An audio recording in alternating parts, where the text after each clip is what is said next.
Dan sesungguhnya sepakat ulama Ahlus Sunnah wal Jamaah bahwasanya hari yang paling afdal bagi Nabi Muhammad adalah hari di mana beliau diperjalankan oleh Allah Ta'ala dalam peristiwa Isra dan Mi'raj.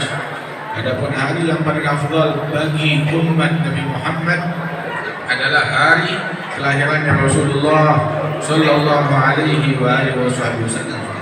Bahkan detik-detik, saat-saat kelahiran Nabi Muhammad Sallallahu Alaihi Wasallam sebelum subuh menurut waktu Makkah Al-Mukarramah itu adalah waktu dikabulkannya doa, waktu di mana Allah Subhanahu Wa Taala berikan anugerah yang luas kepada hambanya. Sebab Rasulullah tidak terlahir melainkan di waktu yang paling mulia yang dipilihkan oleh Allah Subhanahu Wa Taala, sehingga detik-detik kelahirannya Rasulullah sebelum subuh itu adalah saat ijabah, saat dikabulkannya doa, saat yang mulia. Menurut waktu Tauhid Al-Mukarramah yang ada sekarang ya di Mekah itu sekarang itu lebih kurang di jam 2:30 malam ya udah menjelang subuh. Insyaallah Allah Ta'ala jadikan ini saat ijabah, saat dikabulkannya doa, di mana hajat kita dikabulkan oleh Allah Subhanahu Wa Taala, yang sakit disembuhkan oleh Allah Ta'ala, yang punya hutang dilunaskan oleh Allah Subhanahu Wa Taala. Allah Ta'ala jauhkan bala dan musibah dari kita sekalian, amin ya rabbal alamin. Rasulullah Sallallahu Alaihi Wasallam manusia yang paling agung, yang paling mulia, yang paling hebat. Lam ya'ti basharun ala mithli khalqihi fi mahasini nadhamihi wa sam'ihi wa nadbihi. Qad khalaqahu Allah ala ajmali surah fiha jami'ul mahasin mahsurah wa 'alaiha mabsurah. Tidak ada manusia manapun juga yang menyerupai, bahkan yang mendekati keindahan Rasulullah Sallallahu Alaihi Wasallam. Allah Ta'ala laisa kamitslihi syai' wa huwa sami'ul basir. Allah Subhanahu Wa Ta'ala enggak ada yang menyerupai Allah Ta'ala. Allah Maha mendengar, Allah Maha melihat. Dan di antara makhluk-makhluknya Allah Ta'ala dijadikan Nabi Muhammad, enggak ada makhluk yang menyerupai keagungan Rasulullah Sallallahu Alaihi Wasallam.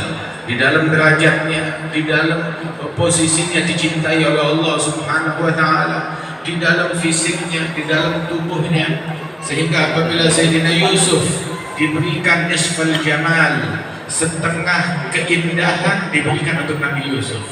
Gara-gara yang setengah tersebut, para wanita menatapnya sampai lupa memotong tangan mereka tanpa disadari, lebih daripada obat bius. Masya Allah. Tapi Nabi Muhammad dianugerahkan oleh Allah Subhanahu Wa Ta'ala al-jamal kullu, keindahan 100% diperuntukkan bagi Rasulullah Sallallahu Alaihi Wasallam, sehingga sahabat bukan lagi tangan mereka yang dipotong, tetapi menyerahkan jiwa, raga, hati, leher mereka untuk Rasulullah Sallallahu Alaihi Wasallam. Sampai dikatakan bahwasanya ma ra'aitu ahadan yuhibbu ahadan ka ashabi Muhammadin yuhibbu Muhammadan. Saya tidak melihat seseorang mencintai orang lain seperti sahabat-sahabat Nabi Muhammad mencintai Nabi Muhammad Sallallahu Alaihi Wasallam. Ada salah seorang sahabat Rasulullah yang ditangkap oleh musyrikin, dijual kepada orang-orang Mekah, musyrikin Mekah yang ingin membalas dendam atas kematian keluarga mereka dalam perang Badar. Maka dibeli, dibawa ke Mekah, dibeli oleh keluarga orang-orang yang mendendam tersebut, kemudian mau dieksekusi. Saat akan dieksekusi dia dipenjarakan dulu di rumah. Itu dibikin sebuah ruangan dengan selnya, dengan dengan terali besinya, kemudian dipenjarakan selama beberapa hari di situ. Subhanallah, bahkan sebagai tawanan tetap anggun. Sahabat Rasulullah, pengikut Nabi, pecinta Nabi, sebagai tawanan yang tertindas tetap anggun, tetap mulia, tetap terhormat, tetap intelek, tetap terpelajar, dan dikagumi bahkan oleh penghuni rumah yang menawan mereka. Itu dikisahkan bahwasanya satu kali di akhir hari terakhir dia menjelang dieksekusi, ditanya mau minta apa, pengen apa? Dia bilang saya cuma pengen minta silet untuk bercukur, bersih-bersih, saya mau meninggal dunia dalam keadaan rapi, bersih, sudah bercukur, maka dipinjamkan silet. Begitu. Dia gunakan pisau cukur, sudah. Itu yang punya rumah bilang sungguh. Terkadang kami datang ke selnya dia, di situ ada buah-buahan, sedangkan di Mekah nggak ada buah tersebut. Orang Mekah yang bebas nyari di pasar nggak ketemu, tapi ada di sel dia. Siapa yang bawain? Ada di selnya orang tersebut.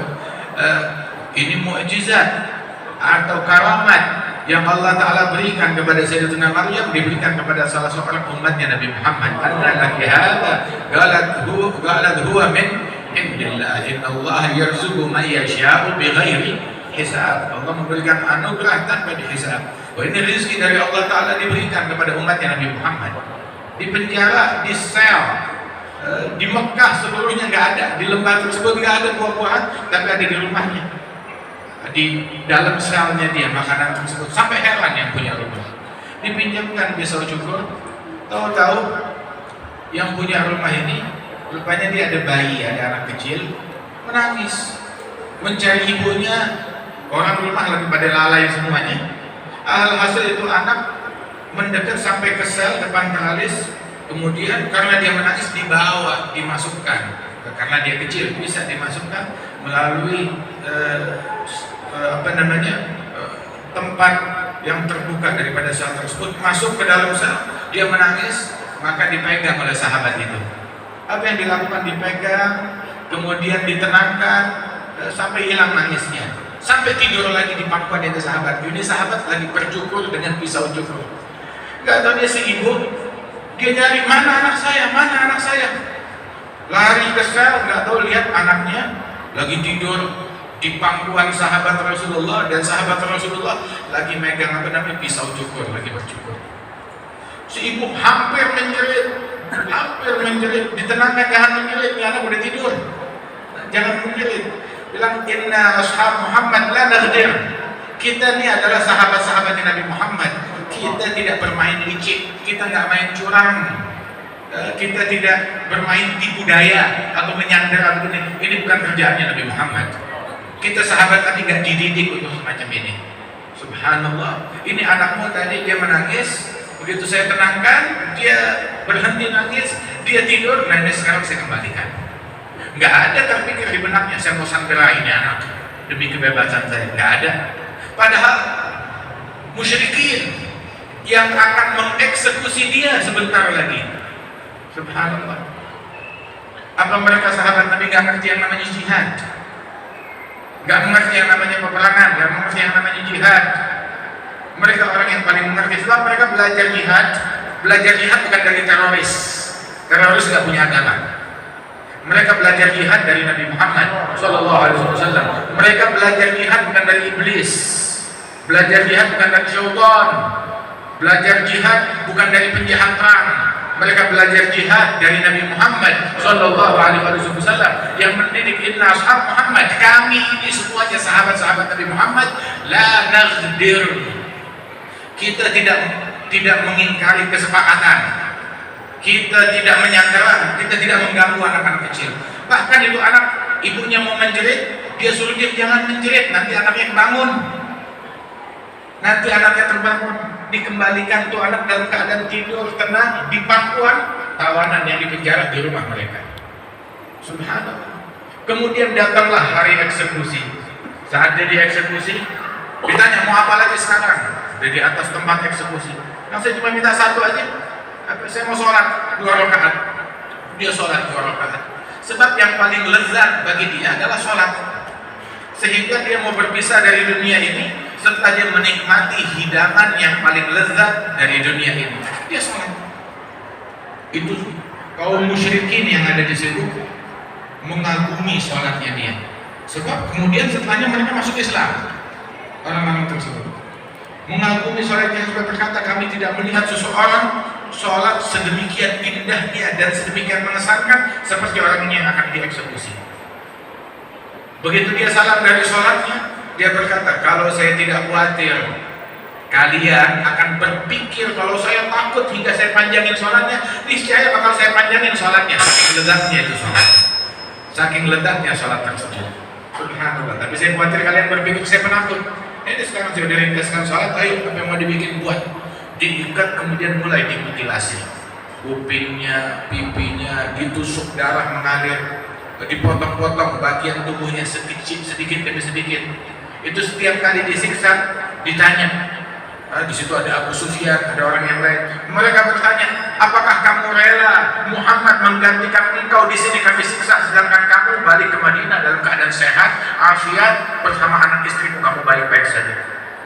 Maka dijawab, sungguh lebih baik saya dimutilasi semacam ini. Jangan ada duri yang menusuk kakinya Rasulullah di Madinah Munawwarah. Jangan ada duri yang menusuk kakinya Nabi Muhammad di Madinah. Biar potong saya, mutilasi saya, siksa saya, jangan ada duri menusuk kakinya Nabi dan Nabi di Madinah Munawwarah. Sampai seperti itu. Syekh Al-Habib Umar bin Muhammad bin Salim bin Hafidh waktu menyebutkan kisah ini. Nah kita sekarang bukan lagi duri yang menusuk kaki Rasulullah, tapi kita kirim duri ke hatinya Nabi Muhammad. Dengan apa? Dengan kemaksiatan yang kita lakukan, dengan hal-hal yang haram yang ada di dalam rumah tangga kita, kemaksiatan, buka-bukaan aurat di antara kaum wanita kita, pergaulan bebas yang terjadi di antara anak-anak kita. Kita nggak tahu apa yang ada di dalam handphone mereka, bahkan pornografi ada di dalam handphone mereka. Waliyadzubillah min dzalik. Yang telat subuhnya, yang sholatnya nggak berjamaah, yang ngambil haknya orang lain, yang menzalimi orang lain. Nah itu duri yang kita kirim kepada hatinya Rasulullah Sallallahu Alaihi Wasallam. Sebab amalan kita disampaikan beritanya kepada Rasulullah Sallallahu Alaihi Wasallam, hayati khairul lakum wa mamati khairul lakum. Hidupku baik untuk kalian, matiku baik untuk kalian. Hidupnya Rasulullah baik, kalian berbicara dengan Nabi, Nabi berbicara dengan kalian. Wafatku pun baik untuk kalian. Loh kenapa? Tu'radu alayya amalukum. Amalan kalian disampaikan beritanya kepada aku, kata Rasulullah. In wajadu khairan hamidullah. Kalau aku dapati laporan amalan kalian bagus, aku bersyukur kepada Allah. Wa in wajadtu, apabila aku temukan, Nabi nggak bilang syarran, aku temukan keburukan, enggak. Nabi jaga mulutnya, enggak mau menisbatkan keburukan kepada umatnya. Subhanallah. Sebab al-bala muwakkalun bil mantiq. Bala itu ada kata kuncinya melalui ucapan. Itu Nabi nggak bilang kalau yang sampai laporannya buruk, nggak bilang buruk. Tapi Nabi bilang kalau yang saya terima laporannya ghairul dzalik, lain daripada kebaikan, tidak baik, maka istaghfartu lakum, aku memohon ampunan Allah bagi kalian, kata Rasulullah Sallallahu Alaihi Wasallam. Dan sungguh istighfarnya Nabi Muhammad dari dulu menjadi andalan para sahabat. Tapi bukan berarti mereka mengandalkan istighfarnya Nabi Muhammad terus mereka nggak beristighfar. Bukan berarti karena mereka mengandalkan istighfarnya Nabi Muhammad mereka maksiat semaunya. Enggak. Para sahabat Rasulullah orang yang paling menjauhi kemaksiatan. Apa aja yang diperintahkan oleh Nabi Muhammad mereka segera melaksanakannya. Waktu Rasul Sallallahu Alaihi Wasallam menerima ayat diharamkannya minuman keras, diharamkannya khamar. Itu masyarakat sana terbiasa dengan minuman keras dan diturunkan ayat yang mengharamkan minuman keras secara bertahap hingga akhirnya diharamkan secara total.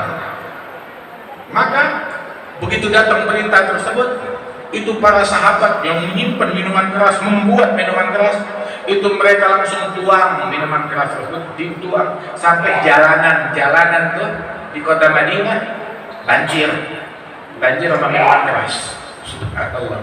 Langsung turun dari batas. Nabi bilang haram, udah diharamkan, dibuang sama mereka. Saat itu juga waktu diharamkan memakan daging keledai, diharamkan oleh Rasulullah SAW. Saat itu para sahabat berada dalam perjalanan, kemudian mereka udah berkemah, nyalakan api untuk memasak. Kemudian juga diletakkan itu panci-panci buat memasak. Itu keledai mereka udah dipotong, disembelih, ditaruh dalam panci, udah dimasak, udah hampir matang, udah mendidih, udah hampir matang. Tahu-tahu Rasul sallallahu alaihi wasallam bilang, "Innallaha wa rasulahu harama 'alaikum akla luhum humuril ahliyah." Allah dan Rasulnya mengharamkan kalian memakan daging keledai. Dengar begitu para sahabat, Rasul mengatakan demikian, langsung itu makanan fa'akfa'ul budur di Sahih Bukhari. Mereka pun menembalikan itu panci-panci, ditebalikan, buang itu panci-panci. Jadi apa namanya, makanannya udah mau siap, udah jadi, buang semuanya. Rasul mengharamkan, ya haram udah. Langsung saat itu juga tidak ada ya Rasulullah tanggung, tinggal makan. Ya Rasulullah dikit aja cobain, asal buat nambah lapar-laparnya kita. Lah, dibuang oleh mereka. Wah, dan tidak mengkritik Nabi Muhammad atas keputusannya, dan juga tidak meminta Rasul pertimbangkan lagi jawaban Nabi bertimbang, tidak ada. Langsung saat itu juga dilaksanakan. Asra'u ila amri sallallahu alaihi wasallam, bersegera menjalankan perintah Nabi Muhammad. Waktu Rasulullah sallallahu alaihi wasallam diturunkan oleh Allah Ta'ala ayatul hijab, ayat hijab yang diperintahkan kaum wanita untuk memakai hijab tersebut, maka para wanita-wanita sahabiyat yang ada di Madinah, mereka langsung berhijab. Itu bagaikan diungkapkan hijabnya para wanita sahabat tersebut. Begitu turun ayat hijab, mereka berhijab sampai itu orang laki tidak kenal ini perempuan lagi ngadep depan atau ngadep belakang. Saking rapatnya hijabnya mereka. Beda sama hijab kita. Hijabnya kita perlu dihijabin lagi.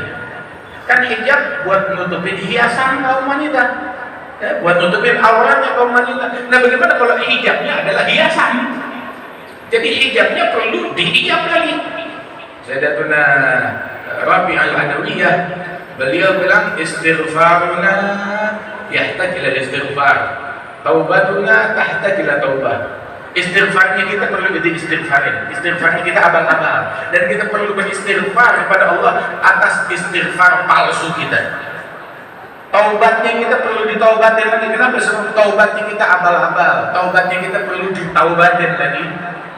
Nah, begitu juga hatta hijabnya kita mesti dihijabkan lagi. Wah, kata para sahabat Rasulullah bersegera melaksanakan apapun yang diperintahkan Nabi Muhammad, sebab mereka cinta kepada Rasul sallallahu alaihi wasallam. Ini orang yang lagi dieksekusi bilang begitu, saya tidak rela Rasulullah tertusuk duri di kakinya. Nah, sedangkan saya enak-enakan di rumah saya. Boleh, biarin saya dibunuh, saya dicincang, saya disiksa. Jangan ada duri yang menusuk kakinya Nabi Muhammad sallallahu alaihi wasallam. Jangan kita atau anak kita atau istri kita yang kirim paket duri ke kakinya Rasulullah, ke hatinya Rasulullah sallallahu alaihi wasallam. Sampai dikatakan Sayyidatuna Talhah bin Ubaidillah itu tangannya itu lumpuh, tangan kanan dia lumpuh. Ditanya kenapa tangannya lumpuh? Itu tangannya lumpuh waktu di dalam sesuatu peperangan ada tombak atau panah yang mengarah ke arah Nabi Muhammad, maka dia halangin dengan tangannya, sehingga tangannya menjadi lumpuh. Gara-gara terluka dalam perang berujung kepada lumpuh, tangannya lumpuh, nggak bisa digerakkan lagi. Karena dipakai itu tangan untuk melindungi Nabi besar Muhammad sallallahu alaihi wasallam. Lantas Allah Ta'ala turunkan ayat Al-Quran tentang Sayyidina Talha bin Ubaidillah, minal mu'minina rijalun sadaku ma'ahadullah alaih faminhum man qada nahbahu wa minhum man yantazir. Di antara kaum mukminin, orang-orang yang memiliki kesungguhan, kesetiaan di dalam menunaikan janji mereka kepada Allah Subhanahu wa taala. Di antara mereka orang-orang perkasa tersebut yang sudah meninggal dunia. Siapa yang meninggal dunia? Seperti Mus'ab bin Umair. Mus'ab bin Umair ketika beliau meninggal dunia, itu saat beliau meninggal di dalam itu dipakai penutup, nggak punya kafan yang cukup dalam perjalanan. Ditutupin bagian kepalanya, kakinya kelihatan. Ditutupin bagian kakinya, kepalanya kelihatan. ngadu kepada Rasulullah, ya Rasulullah bagaimana? Dan mereka tak punya bahan yang mencukupi untuk menutupi itu semua. Sebabnya ada 70 jenazah juga bersama Mus'ab bin Umair dan yang lainnya. Akhirnya dibilang tutupi bagian kepalanya, kakinya tutupi dengan dedaunan. Wahakala minhum man qada nahbahu, seperti Mus'ab bin Umair. Wa minhum man yantazir, di antara mereka yang masih hidup, yang masih nunggu panggilan ke akhirat. Tapi dia adalah termasuk yang kata Rasulullah, di antara kaum mukminin qada nahbahu wa hu fid dunya. Di antara mukminin dia sudah menyelesaikan tugasnya kepada Allah Ta'ala, tapi dia masih hidup. Kalau Mus'ab bin Umair dia udah jalanin tugasnya dan udah meninggal. Tapi ada yang tugas udah selesai tapi dia masih hidup. Siapa? Talha bin Ubaidillah. Kata Rasulullah sallallahu alaihi wasallam, kata sahabat Rasulullah, sehingga ketika orang meninggal dunia dalam keadaan sekarat, ini orang yang dimutilasi di Mekah itu dalam keadaan sekarat, dia bilang, waktu rohnya mau keluar, Allahumma balligh salami ala Nabi Muhammad sallallahu alaihi wasallam. Ya Allah, sampaikan salamku kepada kekasihku Muhammad sallallahu alaihi wasallam. Sampai udah mau meninggal, yang diingat Nabi Muhammad. Minta salamnya disampaikan kepada Rasulullah sallallahu alaihi wasallam. Dan ternyata bukan cuma beliau aja, Ja'far bin Abi Thalib, saudaranya Imam Ali bin Abi Thalib, Ja'far At-Tayyar, yang mana Rasul bilang kepada Sayyidina Ja'far, syabbahta khalqi wa khuluqi, engkau mirip, fisikmu mirip dengan aku, dan juga perangaimu mirip dengan perangaiku, kata Rasulullah SAW. Ja'far bin Abi Thalib atau dikenal Ja'far At-Tayyar itu dalam peristiwa di Mu'tah, saat dalam peperangan itu beliau yang memegang bendera kepemimpinan setelah wafatnya Zaid bin Harithah. Kemudian beliau yang megang bendera tersebut. Itu karena dia megang bendera, pegang panji pasukan, dia yang diincar oleh musuh, sehingga beliau terluka, tangan kanannya putus. Begitu bendera mau jatuh, belum jatuh dipegang dengan tangan kiri. Dikejar lagi, tangan kirinya putus, bendera belum jatuh, dipeluk dengan kedua sikutnya dia. Sehingga ketika beliau akan tumbang, itu bendera tidak jatuh, melainkan dipegang oleh Abdullah bin Rawahah, dan beliau juga terbunuh. Itu Sayyidina Ja'far bin Abi Thalib, tangannya udah putus, yang kanan dan yang kiri, darah mengalir, luka parah. Itu tubuhnya dibuka berdarah-darah, ada 70 tusukan antara pedang, anak panah atau tombak. 70 tusukan semuanya di bagian depan, gak ada yang di bagian belakang. Maknanya apa? Dia gak menyamping dan gak ngebelakangin, terus maju. Radhiyallahu anhu. Dikasih minum deh untuk meredakan sakitmu. Enggak mau minum. Loh kenapa? Ini shaim, saya lagi berpuasa, kata beliau. Itu yang merawat dia mengatakan, puasa di hari yang lain. Maka berkata Sayyidina Ja'far, lah, uridu an aftur fil jannah.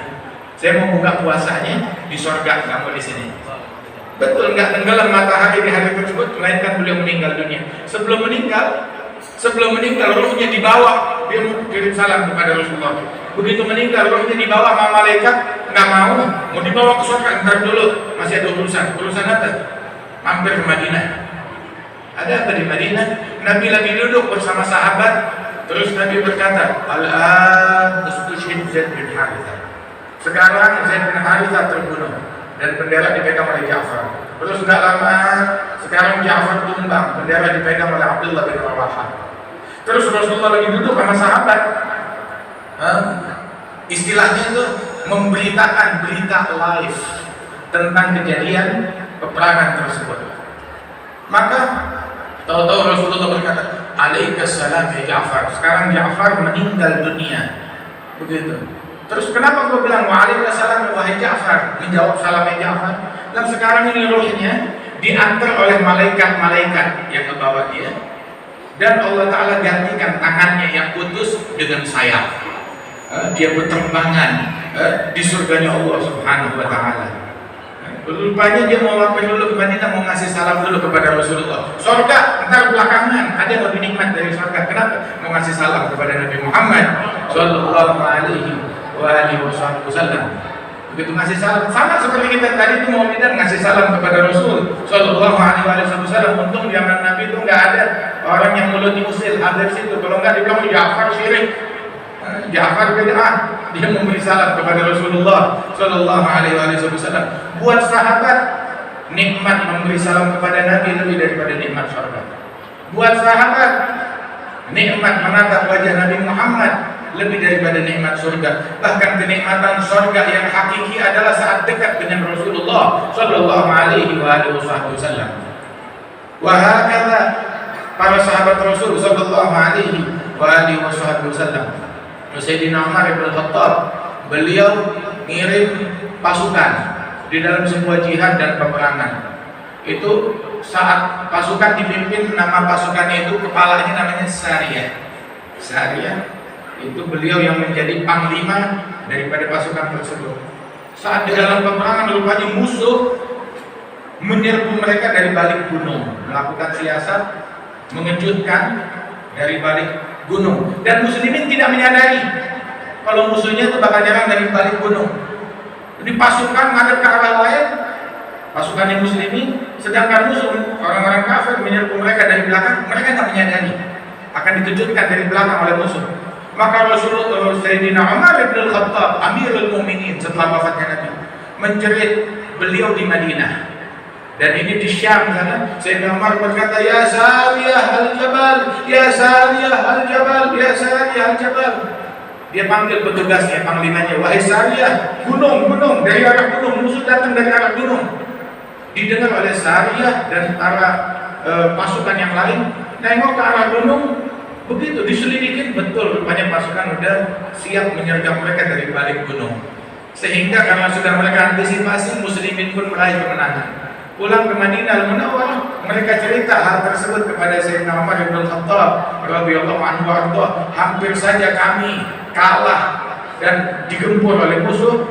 Andaikan kami tidak mendengar suara engkau yang mengingatkan kami bahwasanya musuh siap menyergap dari balik gunung. Masya Allah. Wal awliya lahu karamatin rutab wa man tahaw liwaladin min ghairi ab wa athbitan lil awliya al karamah wa man nafaha fambidan kalama. Mereka orang-orang para wali-walinya Allah Subhanahu wa taala. Kan Sayyidina Ali bin Abi Thalib, beliau setelah wafatnya Rasul sallallahu alaihi wasallam hampir tiap waktu, tiap saat memimpikan Nabi Muhammad sallallahu alaihi wasallam. Di dalam salah satu mimpi beliau, mimpi terhadap Rasulullah sallallahu alaihi wasallam, beliau seolah-olah bangun sebelum subuh, datang ke masjid, atau mimpinya mimpi sholat. Ya, mimpinya mimpi sholat. Sebab sholat adalah impian terbesar mereka, harapan terbesar mereka, nikmat terbesar mereka. Sayyidina Ali mimpinya mimpi sholat. Gak kayak kita, gak tahu mimpi apaan gitu. Mimpi sholat, datang ke masjid sebelum subuh, tahajud, nunggu Nabi, gak lama dikumandangkan azan dan iqamah, Nabi Muhammad yang keluar jadi imam. Jadi imam, Sayyidina Ali di belakangnya Rasulullah. Kemudian gak lama setelah itu begitu salam, datang satu wanita bawain buah-buahan untuk Sayyidina Ali, untuk Rasulullah. Isinya kurma.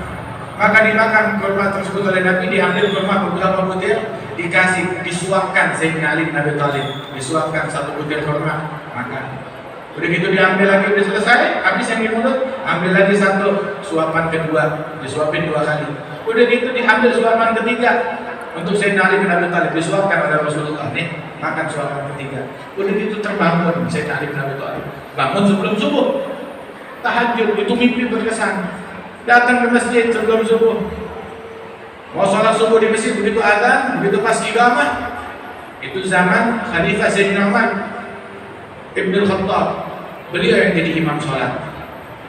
Beliau yang kedua, beliau yang jadi imam sholat. Selesai jadi imam sholat, tahu-tahu ada orang perempuan ngirim satu nampan, satu piring isinya kurma buat Sayyidina Umar. Diterima, dia masih di mekor. Dikasih, ya Ali sini, disuapin kurma satu butir, dimakan. Ini mimpi yang tadi, ambil lagi kurma satu butir, 2 butir, sudah. Sayyidina Ali dulu, mana yang ketiga? Ya ambil nungguin itu sih, tambahin 3 kali dong, 3 kali. Bilang, ya Ali, saya nggak berani menyamai Rasulullah. Sallallahu Alaihi Wasallam. Rasul nyuapin kamu 3 kali. Begitu ya, saya cuma berani cuma 2 kali nyuapin engkau. Mau lagi kamu suap sendiri deh. Sayyidina Ali terkejut. Menentang, dari mana kamu tahu kalau saya mimpi Rasulullah Sallallahu Alaihi Wasallam? Awahyu tak ada Rasulullah? Apakah ada wahyu setelah wafatnya Rasulullah? Tidak. Tapi Rasul bilang ittabu firasatal mu'min fa innahu yanzuru bi nurillah. Waspadai firasatnya orang yang beriman, sebab mereka melihat dengan cahaya Allah Subhanahu wa taala. Kata Sayyidina Umar bin Khattab, Sayyidina Ali bin Abi Thalib radhiyallahu taala an ashabi Rasulillah ajma'in. Tapi Sayyidina Umar bin Khattab jadi orang yang macam begini karena apa? Karena beliau membela Rasulullah, mencintai Rasulullah, nurut kepada Rasulullah sallallahu alaihi wasallam, karena waqafan 'inda kitabillah. Ketika disampaikan firman Allah, beliau rela mengurungkan pendapatnya semuanya. Begitu dengar firman Allah, khalas. Dengar apa kata Allah, kita turut. Apa kata Rasul, kita patuh. Radhiyallahu anhu wa ardhahum. Pernah dulu Sayyidina Umar yang demikian tegas tersebut ngelihat di rumahnya Sayyidina Abbas bin Abdul Muttalib ada apa namanya pancuran air. Di rumahnya itu ada pancuran air, tapi pancurannya ini agak panjang menjorok ke jalanan dan agak rendah, sehingga kalau ada orang yang tinggi atau ada orang berkendara bahaya, bisa terbentuk kepalanya dan terluka.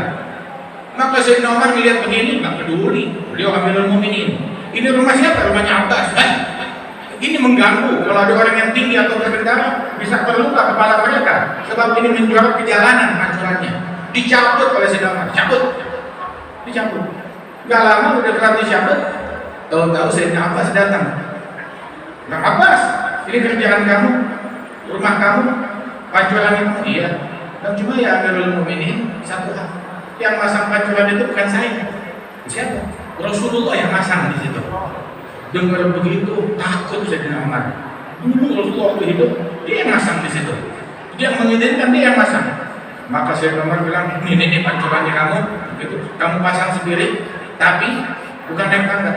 Sayyidina Umar membongkok di situ. Kamu naik di atas kepalanya saya, di atas pundaknya saya. Enggak, ambil bangku. Tidak, di atas pundaknya saya. Kenapa? Kamu pasang dengan tanganmu di tempat yang dulu Rasulullah memasangkannya. Naik di atas pundak saya. Kata Sayyidina Umar bin Khattab radhiyallahu anhu, aturan, tetapi mereka tahu ada zauk, ada cita rasa di mana dalam hal-hal yang berkenaan dengan Rasulullah sallallahu alaihi wasallam. Sejengkal pun mereka tidak mau bergeser dari apa yang dijalankan oleh Nabi besar Muhammad sallallahu alaihi wasallam. Ada maulid Nabi Muhammad yang kita laksanakan di tempat ini, maulid yang penuh berkah, yang penuh anugerah dari Allah Subhanahu wa taala. Nah, kelanjutan dari maulid ini, maulidnya mungkin bentar lagi selesai. Ya, setelah ceramah udah selesai maulidnya, terus masih ada beberapa ceramah lagi selesai, terus kita pulang ke rumah kita dari jam 8 dan jam 9. Tapi maulidnya nggak selesai sampai di situ. Kita pulang dari maulid dan terus di rumah ngapain kita? Lanjutkan maulid kita di rumah. Bagaimana dalam mendidik keluarga kita, mendidik mereka, sholatnya yang benar, ibadahnya yang benar. Anak kita Fatihahnya nggak beres, belajar baca Fatihah yang betul. Datang ke Ustaz Khairuddin, datang ke Ustaz Tamrin, datang ke Ustaz Husnul Hakim, datang kepada para ulama. Coba dengerin bacaan Fatihah saya udah benar atau belum. Perhatikan Fatihahnya mereka udah benar atau belum, sholatnya udah benar atau belum.